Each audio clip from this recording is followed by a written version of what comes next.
Friends welcome to Tia's kitchen. आज के আমি বানাতে চলেছি রাখি স্পেশাল কাজু বরফি সুইটস। দেখুন কিভাবে বানাবো। আমি প্রায় 300 গ্রাম কাজু নিয়েছি, এটাকে আমি পেস্ট করে নেব। পেস্ট করে কাজুর ডাস্ট তৈরি করে নিচ্ছি। এবার আমি প্যানের মধ্যে জল দিয়ে দিলাম, 200 গ্রাম চিনি দিয়ে দিচ্ছি। এক তারের মতো আমি ফুটিয়ে করে নেব। দেখুন এক তার হয়ে গেছে। এর মধ্যে আমি কাজুর ডাস্টটা দিয়ে দিলাম।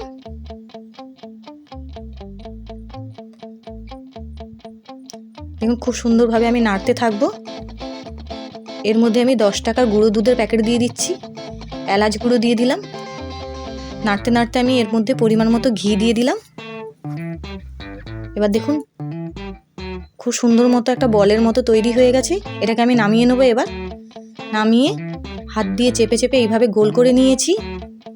একটা পেপারের মধ্যে পুরে হাত দিয়ে আগে সেট করে নেবো। এবার বেলে একটা সাইজ করে নেবো খুব সুন্দরভাবে।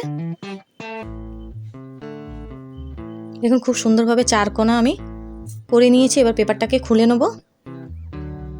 এর মধ্যে আমি সিলভারের পরতটা দিয়ে দিচ্ছি। আমার এই কাজু বরফির রেসিপিটা যদি ভালো লেগে থাকে আমার চ্যানেলটাকে লাইক আর সাবস্ক্রাইব করে পাশে থাকা বেল আইকনটা টিপে কমেন্ট করে দেবেন কেমন হয়েছে ভিডিওটা। এবার আমি বরফি স্টাইলে কেটে নিয়েছি। আমার এই ভিডিওটা দেখার জন্য ধন্যবাদ।